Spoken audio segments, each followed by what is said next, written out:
계속 1장 보겠습니다. 1장 13절 그 안에서 너희도 진리의 말씀 곧 너희의 구원의 복음을 듣고 그 안에서 또한 믿어 약속의 성령의 인치심을 받았으니 이는 우리의 기업의 보증이 되사 그 얻으신 것을 속량하시고 그 영광을 찬송하게 하려 함이라.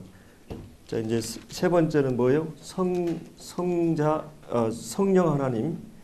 하나님을 통해서 주신 이제 그 안에서 너희 이 도는 이제 이방인, 유대인뿐만 아니라 이방인인데 너희도 진리의 말씀 곧 구원의 복음을 듣고 그 안에서 또한 믿어 약속의 성령으로 인치심을 받았으니. 그래서 이제 여기 그 성령님을 주님께서 이제 우리에게 주셨다고 하는 말씀이 나오죠. 성령님. 자, 이 성령님을 우리에게 주신 그 두 가지 의미가 있어요. 하나는 뭐예요? 인치셨다는 말, 인치셨다. 그리고 이제 14절에 보면 보증이 되셨다. 그러니까 성령, 우리가 거듭났다는 말은 무슨 말이에요? 성령이 내 안에 내주하게 된 것을 말하는 것이죠. 그러니까 예수님의 이름에 두 가지 이름이 있습니다. 기억나셔요? 예수라는 이름과 예? 마태복음 1장 21절 아들 낳은 이름 예수라 하라. 예수라는 이름이 있잖아요. 그 다음에 이제 그 다음 23절에 임마누엘. 자, 그러면 예수님께서는 제가 계속 강조하지만은 주님이 죄사함의 목적은 뭐예요? 주님이 내 안에 내주하기 위해서. 죄가 있으면 안 되니까. 그래서 이 사도행전 2장 37절인가 보면은 성령을 받아라, 이 죄사함을 받아라 그러면서 이제 성령을 이렇게 주시는 그런 내용이 나오거든요. 그래서 이제 성령님이 우리에게 구원받으면서 들어온 거죠. 그래서 로마서 8장 9절을 보면 그리스도의 영이 없으면 그리스도의 사람이 아니다. 또 그리스도 성령의 인도하신 바가 아니면 하나님의 자녀가 아니다. 로마서 8장 14절에 그 말씀 나옵니다. 그래서 성령님이 내 안에 이제 내주하게 되는, 구원받게 되면, 그러면 성령님이 언제 어떻게 우리 안에 들어오시는가에 대해서는 아무도 그걸 알 수가 없어요. 이 요한복음 3장 7절에 보면 그 바람이 임으로 불며 어디서 오며 어디로 가는지 알지 못하나니 성령으로 난 자는 다 이러하다. 성령이 언제 내 안에 들어온 것은 느낄 수가 없어요. 그러나 성령이 온 사람에게는 어떤 반응들이 일어나냐면 이제 영적으로 눈을 뜨게 되면 어떻게 됐어요? 이제 가치가 보이고 귀가 이제 열리게 되고 이상한 사실은 하나님 말씀이 서서히 이제 들려오기 시작해요. 여러분들이 거듭난 새 생명을 갖고 있는 성령이 내주한 사람의 특징은 이상한 것은 말씀이 내 영혼을 사로잡고 나를 찌르고 들려요. 이제 말씀이 들려요. 이게 말씀이 안 들리면 졸리거든요. 막 이게 여러분 텔레비 볼 때 졸립니까? 또 저기 뭐 드라마라든지 영화라든지 얼마나 흥미가 있고 재밌어요. 여러분 교회 나갈 때 그런 기대를 가지고 나가요?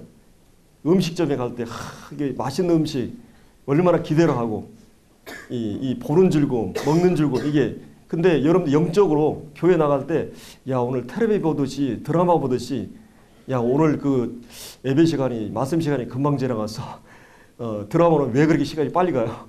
그렇잖아요. 그런 것처럼 여러분 안에 영적인 흥미가 관심이 일어나고 이 생명은 감각이 회복이 되고 그래서 이제 하나님에 대해서 반응하게 되고 이제 아이는 이제 갈증이 일어나요. 생명은 이제 젖을 사모하게 되고 말씀을 사모하게 되고 또 이 하나님의 말씀에 대한 태도, 성도들에 대한 태도, 교회에 대한 태도 이런 것들이 생명이 있게 되면 달라지게 돼요. 이게 이제 성령이 우리 안에 내주하심의 결과나 증상, 감기가 걸리면 감기 증상이 있듯이 분명히 증상이 있어요. 언제 그 바이러스가 내 안에 들어온 걸 모르지만 증상들이 기침이 나고 그래 여러분들이 생명이 있는데 그런 열매나 증상이 나타나지 않는다. 이게 이제 문제가 있죠. 그래서 이제 그러니까 성령이 내 안에 내주하셨는데 그것이 성령이 내주한 것이 하나님의 자녀라는 가장 확실한 그 표정이라는 것이죠. 인쳤다고 하는 것은 하나님이 내 소유가 될 때 어떻게 해요? 저는 책을 살 때 항상 도장을 받거나 사인을 해놔요. 또 옛날에 보면 그 판매할 때 그 가만이라든지 옛날에 노예 자기 소유면 다 도장인을 박아요. 이 소유권에 대한 이건 내 것이라고 하는. 그럼 하나님께서 이건 내 자식이다, 내 아들이다, 내 아들이라는 사인을 뭘로 한다고요? 성령을 내 안에 내주하게 하시고. 하나님이 이 세상의 모든 사람을 볼 때 전 내 자식이구나 하는 걸 뭘 통해 알아요? 성령이 내주하는 걸 통해서. 이게 인과 같아요. 여러분이 이제 부모들이 여러분이 초등학교 학교 다닐 때 운동회 하면 부모들은 내 아이의 웃음소리가 들려요. 이상한 거는. 이 사랑이 가기 때문에 하나님께서도 세상 가운데 여러분들을 하나님의 자녀로 불렀기 때문에 이제 이렇게 인치심 성령으로 약속의 성령으로 인을 치셨어요. 그리고 또 한 가지는 기업의 보존. 미래 우리가 갖게 될 기업이 무엇이겠어요? 물론 천년왕국 더 넓게는 이제 새하늘 새 땅에서 우리가 소유할 누리게 될 모든 기업이에요.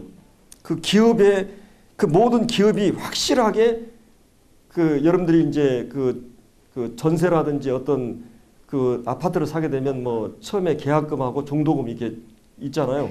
계약금과 같은 거예요. 보증금. 이것을 확실하게 하면 그 모든 것이 보장이 되는 것이죠. 그 성령이 내 안에 있다고 하는 것은 미래의 천국이 내 것이라고 하는. 그러니까 이 땅에서 성령 안에서 삶을 경험하지 못한다. 주님이 내 안에 들어와서 그분이 통치하는 게 하나님 나라잖아요. 하나님 나라는 그분이 내 안에서 나를 통치하고 나를 인도하시고 그래서 천국을 작게나마 맛보는 이 실제적인 성령 안의 삶의 맛이 이 지상에서 맛보지 못한 사람은 그 하나님의 나라는 미래 천국은 상관이 없는 것이에요. 그게 이제 성령이 내주한 사람의 특징이라고 하는 거죠. 그래서 이제 성령을 주신 결국 후렴처럼 계속 성부 하나님이 주신 축복이 뭐라 그랬어요? 우리를 선택해 주시고 아들 삼아 주셨다. 그리고 성자 하나님을 통해서 그걸 구체적으로 구속하시고 이 비밀을 깨닫게 하셨다. 그리고 또 성령 하나님을 통해서 우리 인쳐 주시고 보증해 주셨다. 자, 이 모든 하나님이 하늘 속한 신령한 복을 우리에게 주신 후렴처럼 뭐가 있어요? 왜 이렇게 하셨다고 그랬어요? 우리로 하나님을 찬양하고 영광을 돌리게 하기 위해서. 교회의 중요한 교회의 사역은 뭐예요? 사명은 하나님을 영원하게 하는 것. 여러분 전도는 이 땅에서만 해요. 기회가 놓쳐지니까 열심히 해야 되죠. 그러나 예배는 뭐예요?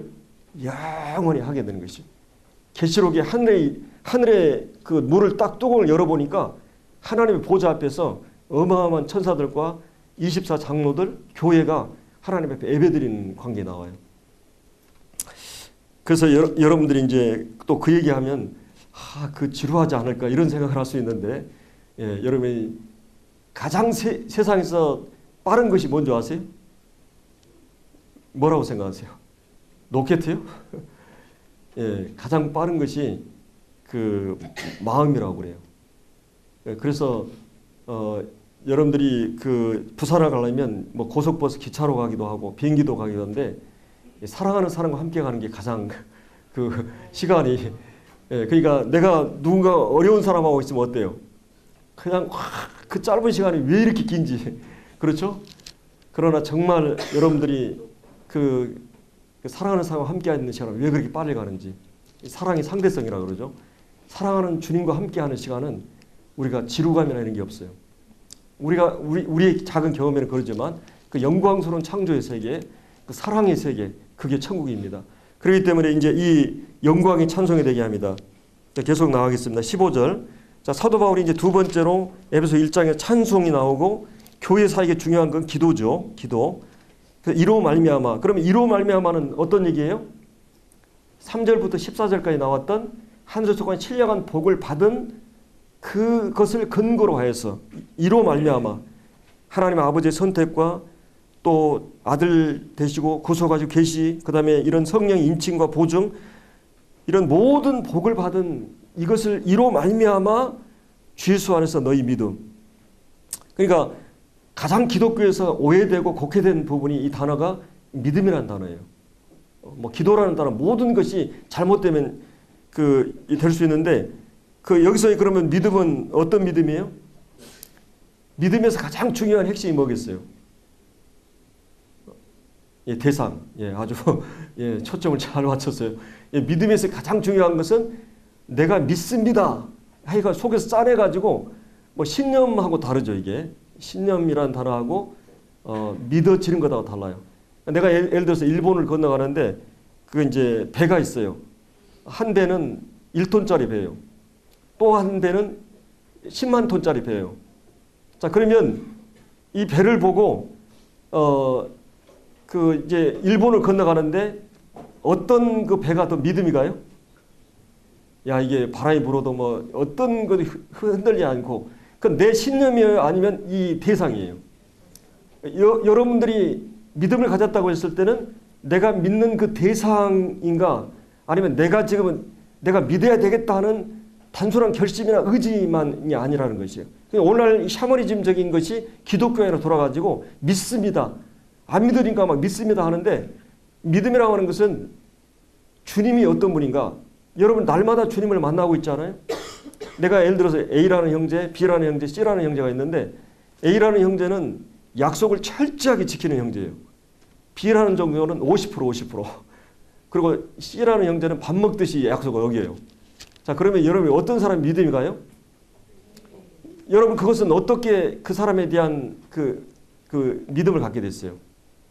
같이 행동해보고 일도 해보고 사계절도 겪어보고 같이 경험해가면서 살아보니까 함께 해보니까 야, 이분은 믿을 만한 분이구나.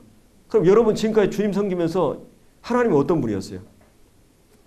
나는 미쁨이 없을지라도 주는 일양 미쁘시다. 한결같으시고 믿을 만한 분이라는 거예요. 저는 처음에 성경 볼 때 미쁘단 말이 이게 이쁘단 말인가 미쁘단 말인가 얼른 감이 안 왔어요. 그런데 가만히 이렇게 찾아보니까 그분이 믿을 만한 분이라는 거예요.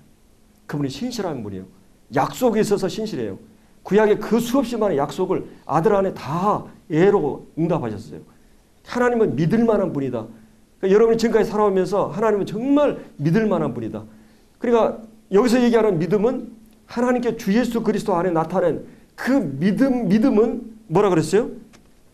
그 주님에 대한 믿음은 성도들에 대한 사랑으로 흘러갔어요. 그러니까 그 사람이 구원받은 사람인가 안 사랑하는가는 두 가지 잣대가 있어요. 믿음의 문제, 사랑의 문제. 이 바른 일 가운데 신을 가는 것처럼 믿음은 성도에 대한 사랑으로 구체적으로 나타나게 됩니다. 그래서 이제 기도가 나오는데요. 기도에 대해서 이제 항상 사도 바울은 감사를 하고 그 다음에 이제 기도를 하는데 자, 이 기도의 대상에 대해 17절에 두 가지로 말하고 있습니다. 주 예수 그리스도의 하나님, 영광의 아버지. 이걸 쉽게 의역을 하면 이 하나님께서 우리에게 부모님을 주셨어요. 부모님은 하나님 마음을 가장 많이 담아놓으신 분들이에요. 그래서 절대적으로 우리를 사랑하잖아요. 예. 그래서 그 아버지의 어떤 그 원칙과 공의, 이 엄부 자모라 그러나요? 예. 어머니의 그 자유로운 인자하고 그 사실은 우리가 이제 이 자식들을 키워보니까 이렇게 애들이 고등학교 다닐 때 막 스트레스 받고 막 공부하고 치열하니까 얼마나 힘들겠어요. 아빠 나 검정고시 하면 안 돼? 아빠 막 이거 다른 거 하면 안 돼? 막 너무 힘드니까.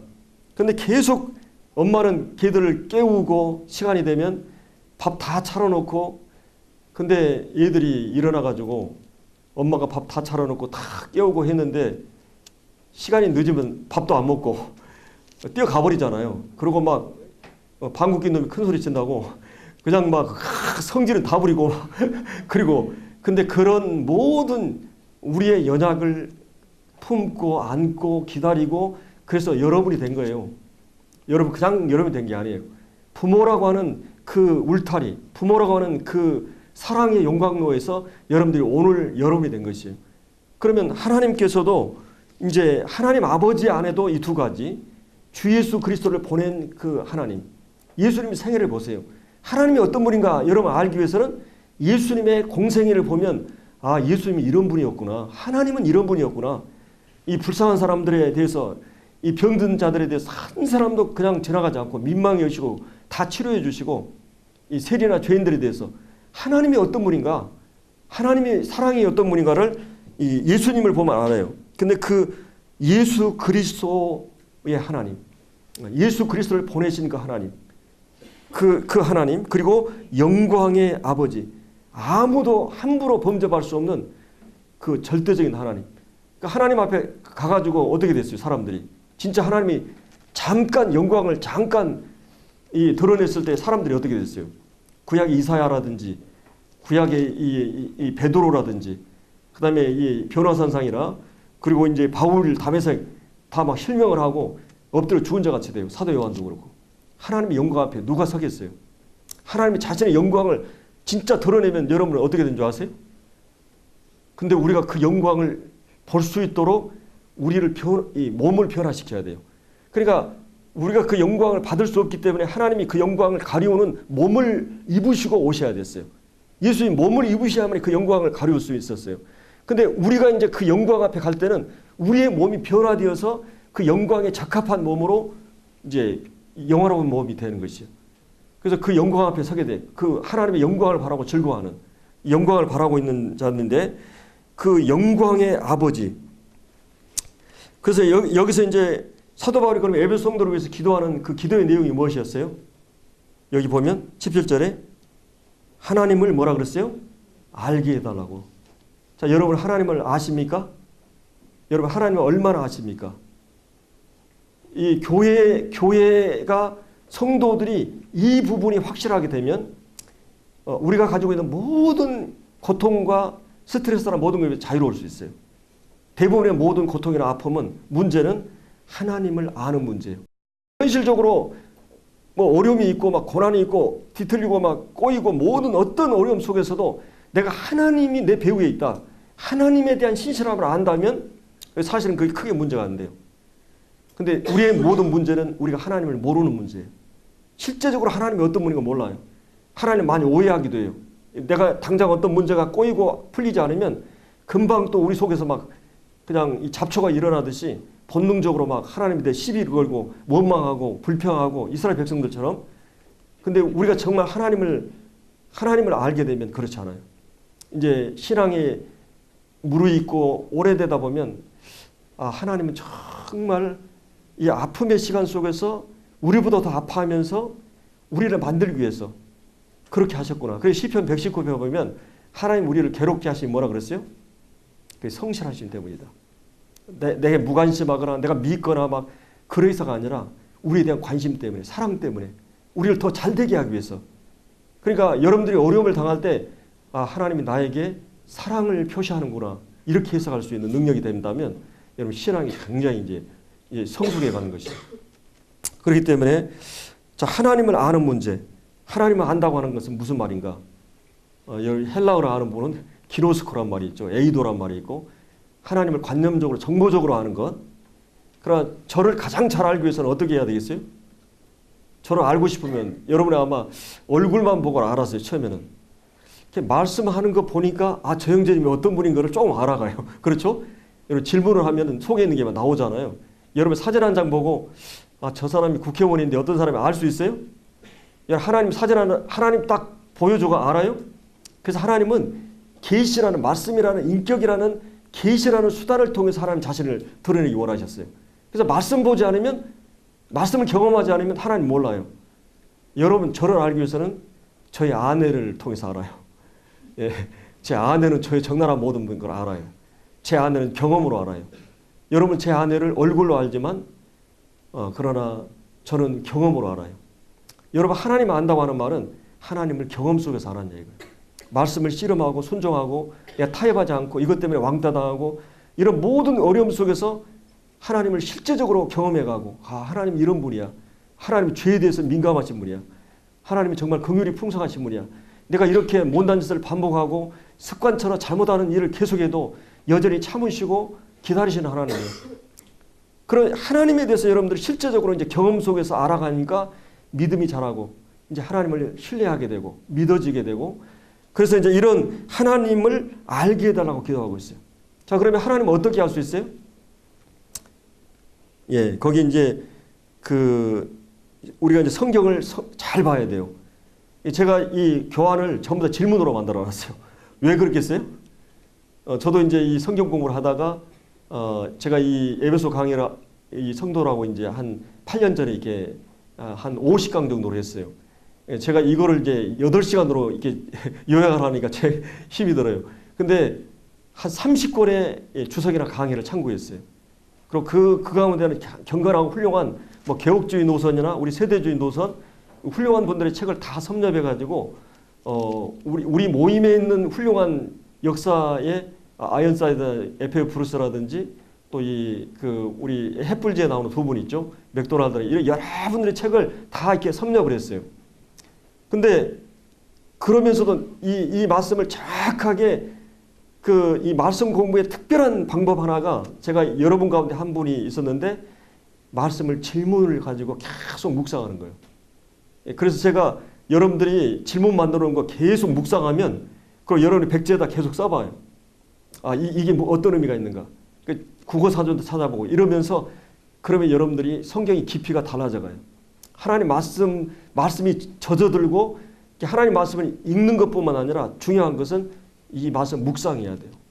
이 묵상 소가 이렇게 음식을 먹고 되새김질 하잖아요. 이게 앉아가지고 계속 속에 있는 거를 되새김질하고 그래서 계속 그 의미들을 생각해보고 왜냐하면 이 말씀은 하나님의 인격적인 발언이기 때문에 가끔 제가 화가 나가지고 우리 아이들한테 너 집 나가 성질 나가지고 막 이렇게 했다면 그 문자적으로 해석하면 어떻게 있어요? 집을 나가야죠. 근데 그 메시지는 어떤 의미가 있어요? 너 절대 그런 일을 하면 안 돼. 이런 의미가 있잖아요. 그러니까 때로는 성경이 무엇을 말하는데도 의미도 있지만 단순하게 명료하게 말씀하는 내용이 있지만 어떤 경우는 성경은 의미를 분명히 하지 않으면 인격적으로 다가오질 않아요. 그래서 여러분이 삼국지를 초등학교 때 볼 때, 중고등학교 때 볼 때, 대학 때 볼 때 다르죠. 여러분 경험세가, 지식세가 넓어지면 이해력이 넓어져요. 그러니까 하나님 말씀도 여러분들이 지금 볼 때는 깊이가 없을 수 있어요. 인생을 경험하고 마음이 사이즈가 커지고 여러분 옛날에 시골길이 그렇게 넓게 보였는데 이제 가면 아주 좁게 보여요. 내 마음이 커가요. 이 마음이 얼마나 큰 줄 아세요? 이 세상, 이 우주를 다 담아도 만족할 수 없는 게 이 마음이에요. 사단이 예수님 시험할 때 내가 이 모든 세상의 영광을 다 너에게 준다고 그랬을 때 예수님이 거절하잖아요. 사단은 세상의 모든 부요를 부동산 금을 다 가져도 만족하지 못했어요. 인간도 마찬가지예요. 천하를 주어도 하나님으로 만족하지 않으면 예수님은 하나님 한 분으로 만족했어요. 그러니까 솔로몬이 모든 걸 다 소유해도 헛되고 헛되다 그랬어요. 그러니까 사도 바울은 예수님이 내게 사는 것이 그리스도다. 그분이 내 안에 보배고 그분을 한번 만족하니까 그가 감옥에 들어가고 고물당하고 시련과 어떤 환경에서도 그는 항상 만족하고 기뻐하고 평안할 수 있었어요. 그것이 진정한 그 삶의 의미고 보람이고 행복인 것입니다. 그렇기 때문에 이제 그 주님을 아는 것은 어떻게 하느냐. 제가 질문 얘기하다 또 한참 더 지나갔는데 여기서 중요한 것은 아버지께서 무엇을 통해서요? 지혜와 계시의 영. 그럼 지혜와 계시의 영은 뭐예요? 누굴 얘기해요? 물론 이제 이 주석가들 따라서 이게 인간의 마음으로도 얘기하지만 제가 봤을 때 문맥적으로 거기 18절에는 마음이 나와요. 마음, 눈이 나오잖아요. 그럴 때 여기서는 그 지혜의 영이 누구예요? 성경을 완전히 66권의 최고의 하나님 말씀 걸작품을 결정적으로 만든 분이 누구예요? 66권을 만드신 분이 누구예요? 성령님이시에요. 성령님이 지혜의 영이고 계시의 영이에요. 그래서 이 성경은 한번 하나님 주신 말씀을 하나님의 깊은 걸 통달하신 분이 하나님을 가장 잘하신 분이 제가 저를 가장 잘하는 분이 제 아내듯이 제 부모님이듯이 하나님에 대해서 예수님에 대해서 가장 잘하신 분이 누구예요? 성령님이세요. 그래서 성령님의 보조를 잘 맞춰가면 성령님이 우리 수준에 맞게 하나님이 어떤 분인 걸 아들을 통해 다 드러내셨고 그 아들 안에 나타난 하나님이 어떤 분인 것을 이 지혜와 계시의 영을 통해서 하나님을 알게 해달라고 기도합니다. 그래서 이제 이런 하나님을 알게 하시고 그 다음에 두 번째는 이제 너희 마음 눈을 밝히사 그 부르심의 소망이 무엇이고 성도 안에 그 기업의 영광의 풍성이 무엇이고 세 가지 하나님을 알게 해달라는 기도가 나오고 그 다음에 세 가지 기도가 마음 눈을 밝히라고 기도하죠. 그럼 여러분들은 구원받을 때 마음 눈이 밝아졌어요? 안 밝아졌어요? 밝아졌죠. 근데 또 흐려질 수 있다는 말이에요? 없다는 말이에요? 여러분 안경이 흐려질 수 있어요? 없어요? 차 앞이 딱 얼거나 막 안개 끼면 어때요? 안 보이죠? 예, 여러분들이 어떤 때 흐려지냐면 이 마태복음 13장에 씨 뿌리는 비유에 보면 이 바가지를 엎어줬거나 또 바가지가 다른 것으로 가득 차 있거나 깨어졌거나 그다음에 지저분하면 사용하지 않아요. 하나님 말씀은 여러분들이 교만하면 마음이 딱 닫아버리면 절대 안 돌아요. 마음 높은 사람은 절대 말씀이 안 돌아요. 그리고 다른 세상 것으로 가득 차 있으면 말씀이 안 돌아요. 그리고 이제 뭔가 이렇게 금이 가 있거나 마음이 다른 것을 자꾸 세거나 그러면 말씀이 안 돌아요.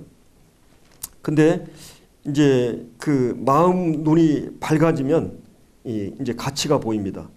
그래서 이 마태복음 6장에 보면 하늘의 보물이 보이고 이제 이 마음 눈이 밝아지면 마음이 따라가요. 마음이 움직이면 어떻게 돼요? 그 마음이 그러니까 그 눈이 밝아지면 내 인격의 중심이 움직이고 그다음에 의지가 움직여요. 그래서 두 주인을 섬길 수 없어요. 의지의 부분이에요. 이 재물과 이 두 주인을 섬길 수 없다. 그래 의지적인 행동. 예를 들어서 어떤 사람이 두 사람이 길을 가는데 딱 두 갈래 길이 일어나면 그 개의 그 주인이 누군가가 딱 드러나요. 여러분 결정적인 인간의 중요한 결정을 할 때 내 주인이 누구인가가 금방 드러나는 것이죠. 그렇기 때문에 이제 이 가치, 여러분 가치가 얼마나 중요한지 모릅니다. 저는 이 아이들을 키우면서 이제 둘째 아이가 이제 조금 이제 걸어다니면서 100원짜리 가치를 알았어요. 근데 이제 애가 이제 제가 어디 나가려는데 100원을 달라는 거예요. 그러니까 제가 그 100원을 이게 이제 100원짜리가 없으니까 500원짜리 주니까 이거 필요 없다는 거예요. 그러니까 이제 저희 큰 언니가 그걸 보고는 혜전아 그러면서 이거를 하면서 이 500원짜리를 자기가 100원짜리 2개 갖다 주고 내가 이거를 이렇게 바꾸는 거예요. 그러니까 얘는 뭐예요? 500원짜리 가치를 아는 거예요. 그러니까 이 아이는 여러분 아이들한테 막 그냥 수표 한 보따리 갖다 줘도 뭐 사탕 몇 개 갖다 주면 얼마나 좋아요. 제가 이 진돗개를 키우는데 이 진돗개는 제가 화폐 갖다 줘도 다 찢어버릴 겁니다. 뼈다구 하나 갖다 주면 목숨 걸어요. 예. 그러니까 가치라고 하는 것을 여러분 알아요. 옛날에 어떤 형제님이 영국의 어떤 신사가 아프리카 가는데 아이들이 구슬을 치고 있는 거예요. 그래서 그 구슬을 보니까 이게 다이아몬드라. 그래 가서 막 그 사탕하고 초콜릿 가서 다 뿌리면서 하나 다 바꿨어요. 한 보따리 가져가 이게 갑부가 됐다 그러잖아요. 예, 우리가 가치를 볼 줄 아는 그게 이제 필요합니다. 옛날에 비금에서도 고려 청자인가요? 그 개박걸어 가고 있는데 고고학자들이 그러니까 이게 배가 파손된 게 이게 밀려와가지고 그 옛날 고려 시대 때 그게 한 몇 억 됐나요? 5억 이렇게. 그래서 이거를 개박걸어 5-6개를 해가지고 이 사람은 가치를 모르니까 우리의 가치가 뭐냐 이거죠. 네, 이 가치관의 변화. 주님이 우리의 마음 눈을 뜨게 되면 그래서 사도 바울은 성도들이 마음 눈이 밝아지고 마음 눈을 떠가지고 그 부르심의 소망. 그럼 부르심의 소망이 뭐겠어요? 이제 소망이란 단어가 우리가 약간 이게 우리 번역상에 하나님이 우리를 부르심의 기대, 부르심의 소원, 부르심의 목적, 부르심의 이유 이렇게 의역할 수 있어요. 왜냐하면 그 다음에 소망이 나오니까 그 성도 안에서 그 기업의 영광의 풍성이 소망과 관련돼 있잖아요. 예, 그러니까 하나님이 여러분을 그러니까 이건 다른 말로 하면 사명과 관련돼 있어요. 이 교회의 사명이 뭐냐? 부르심의 사명이 두 가지로 이어가면 사도 바울이 얘기했듯이 나의 달려갈 길과 주 예수께 받은 사명 곧 하나님의 은혜의 복음을 증거하려 하면은 나의 생명을 조금 더 귀한 것으로 여기지 않는다. 여러분의 사명은 무엇입니까? 누가 키에고르가 말한 것처럼 내가 그것을 위해서 살고 그것을 위해 죽을 수도 있는 것. 그것을 위해서 내 모든 것을 올인할 수 있는 것. 그게 뭐냐 이거예요. 이 복음의 영광. 사도 바울은 내가 이 복음 전하는 이 일을 위해서는 내 생명을, 내 목숨을 조금 더 귀한 거 여긴다. 자기 생명을 귀한 것으로 여기지 않는 것을 위해서 많이 그 목숨을 버릴 수 있어요. 우리가 이념을 위해서 민주주의나 공산주의나 이념을 위해서도 또 조국을 위해서 목숨을 던진 많은 젊은이들이 있어요. 이념을 위해서도 목숨을 내오는 경우가 있어요. 그러나 우리는 이 복음 진리, 이 거룩한 은혜의 복음, 누구나 다 돌아올 수 있는 이 은혜의 복음, 최고의 행복과 최고의 비극이 무엇인가를 아는 사람들이에요. 그걸 알고 있는 우리들이 이 복음 전하는 일을 위해서. 그래서 우리가 이 복음은 팀 전도고 관계 전도죠. 우리가 이 배웠듯이. 그렇기 때문에 교회 사역을 통해서 이루어져야 되기 때문에 내 가까이 있는 사람 관계를 맺고 또 이런 이 교회를 통해서 팀워크로 이렇게 이 사역이 이루어져야만이 열매를 거둘 수 있는. 그러니까 우리 교회는 간판 보고 오는 사람이 없잖아요. 거의 대부분이 이제 그 이게 거미줄 쳐가지고 그 이렇게 오는 것처럼 이렇게 오는 사람이 별로 없어요. 이렇게 구덩파 오면 이렇게 막 그 미꾸라지 고기가 모여들듯이 이렇게 오지 않고 우리는 전부 다 꿀벌처럼 개미처럼 개인적으로 맨투맨으로 다 관계를 통해서 이렇게 90% 이상이 연결이 됩니다. 이 관계 정도를 잘 개발하고 이렇게 해야 되면 이 사명, 복음 전도의 사명, 그 외에도 이제 많죠. 하나님 우리 부르신 목적이 이제 목적을 이끄는 삶, 이 책을 한번 보면 거기 사명에 대해 잘 나와 있어요. 자, 이 무엇이며, 그 다음에 성도 안에 그 기업의 영광의 풍성이 무엇이며, 예. 자, 우리가 살고 있는 시대는 초대교회가 다르죠. 이 정치적으로 신앙과 또 이런 그 자유가 보장된 사회지만 초대교회는 그렇지 않았어요. 예, 뒤로는 이제 막 로마 정부 자체가 황제 숭배를 근거로 해서 핍박을 하기 시작합니다. 특별히 유대교의 율법주의자들이 얼마나 교회를 핍박했습니까? 이 헬라의 영주주의자들이, 이 로마의 권력자들이 이 교회를 어마어마하게 핍박하는 시대 속에서 주님이 다시 오심이라고 하는 영광의 소망은 그들에게 이 모든 고난을 극복하고 이겨내는 힘을 가져오기에. 예, 그렇기 때문에 여러분들이 예배가 정말 눈물이 있고 예배가 예배다워질 수 있기 위해서는 말씀대로 양심대로 경건하게 살고자 하는 사람들, 그 사람 예배가 눈물이 있어요. 초대교회는 예배가 눈물이었어요. 왜? 그들은 말씀 때문에 온갖 고난을 받았기 때문에 그냥 타협하고 적당하게 그냥 내 편할 대로 이렇게 살면은 그 예배가 맹수맹수할 수 있는 거예요.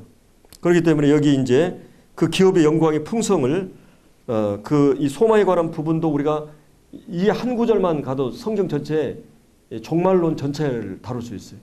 이 구원에 대한 소망 어마어마하게 많이 나옵니다. 특별히 초대 성도들에게는. 그리고 이제 그래서 이제 그럼 여기서 사도 바울이 뭘 달라고 기도해요? 알도록 기도해요. 예, 여러분 많이 들어서 잘 아죠. 예, 일반적으로 우리는 이게 그냥 청구서 하나님께 입만 벌리면 저도 그래요. 한 7, 80%가 그냥 하나님 이거 대달라 이거 대달라 청구서 내미는데 여러분 결혼해가지고 계속 아내가 청구서만 내린다고 생각해봐요. 예, 여기서는 하나님이 우리에게 이미 주어진 것이 무엇인가 이런 것들을 계속 알도록 기도합니다. 근데 이 영광의 소망 그리고 이제 내가 하나님을 아는 문제 그러니까 여러분이 그 사명을 이루는 데 있어서는 얼마나 어려워요. 그렇죠. 그리고 하나님을 아는 문제나 사명을 이루는 또 내가 변화되는 문제 이런 여러 가지 것들은 난제인데 그 모든 것을 가능하게 하는 것이 19절에 나오는 그 힘의 위력으로 역사하심을 따라 믿는 우리에게 베푸신 능력의 지극히 크심. 지극히 크심. 최상급의 최상급이죠. 하나님의 능력이 어떤 것을 안다면 그 하나님의 능력이 동원할 수 있는 지혜가 필요해요. 우리에게는.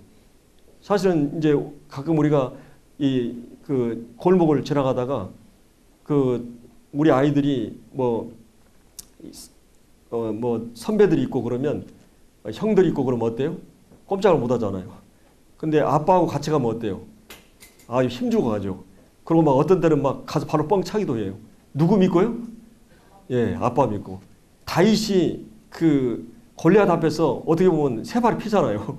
이게 게임이 안 돼요. 근데 왜 그렇게 힘이 있었어요? 하나님에 대한 믿음, 만군의 여호와의 이름, 하나님이 어떤 분인가 알기 때문에. 그래서 우리 그리스도인들은 이 하나님의 능력이 어떠냐, 내게 능력 주시는 데 모든 걸 할 수 있다. 이거는 뭐 신념하고 달라요. 그것은 막 내가 궁핍하고 배고프고 막 짜증낼 그 모든 환경 속에서도 내가 최고 어떤 영광의 자리에서도 교만하지 않고 가장 밑바닥의 위험 속에서도 내가 주님 부인하지 않고 여전히 감사할 수 있고 범사를 내가 인정하고 범사를 감사할 수 있는 이 모든 것이 바로 내게 능력 주시는 자라서 할 수 있다는 말이에요.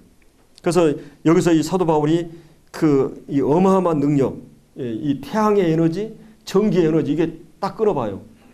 이 공장이 그냥 원동력이 없으면 근데 하나님의 그 어마어마한 능력이 예수님이 뭐라 그랬어요? 히브리서 1장에 만물을 붙들고 계시다 그랬어요.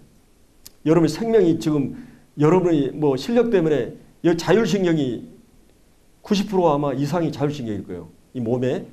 여러분 잠잘 때 심장이 나도 자겠다 그러면 어떻게 되겠어요? 예, 그러면 여러분 죽어버리잖아요. 근데 하나님께서 이 온 몸을 하나님께서 가동하고 있는 것이죠. 하나님 꺼버릴 수도 있고 이 지구가 어마어마한 여러분 과학세계 보세요. 이 20만 가지 조건이 맞아야 생명이 살 수 있어요.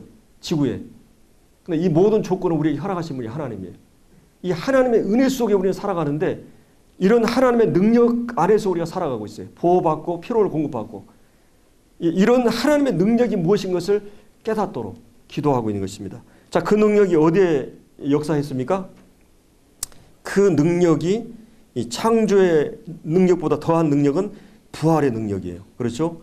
20절에 그 능력이 그리스도 안에 역사하사 죽은 자들 가운데서 다시 살리시고 하늘에서 자기의 오른편에 앉으사 모든 총찰과 권세 능력 주관하는 제가 시간이 없기 때문에 그 능력이 이 부활 안에 일어났어요. 사실은 인간의 실존적인 문제를 요약하면 두 가지예요. 하나는 뭐예요?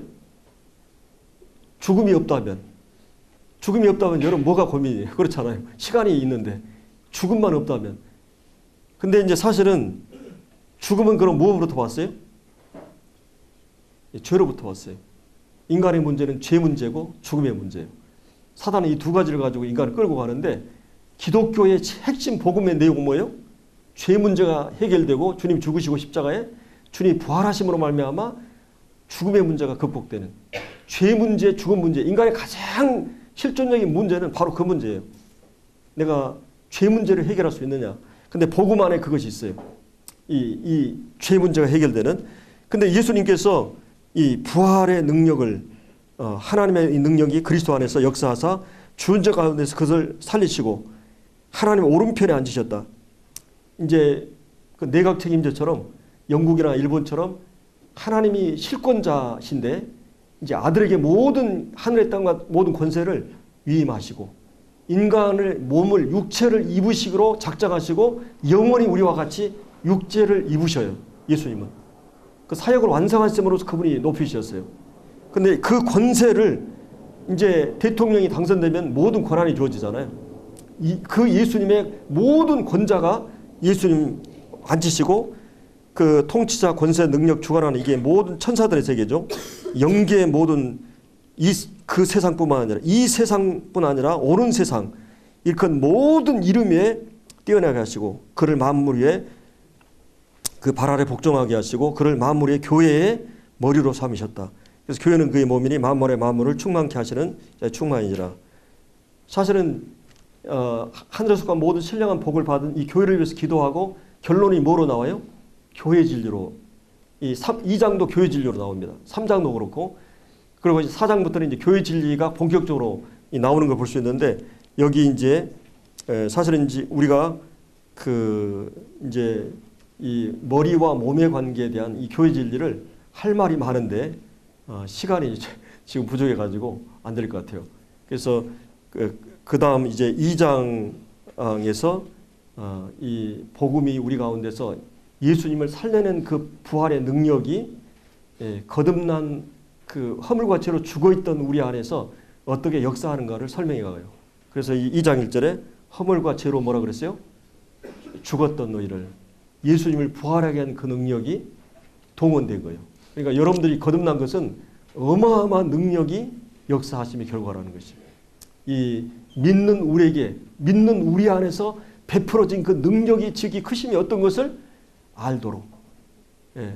그래서 하나님의 어마어마한 어떤 분이 광을 캐다가 한 15cm 남겨놓고 포기했어요. 다른 사람이 그거 사가지고 15cm 딱 캐니까 광이 나오기 시작했어요. 사실은 우리는 어마어마한 잠재력과 힘을 성령의 능력을 우리 안에 하나님 주셨어요.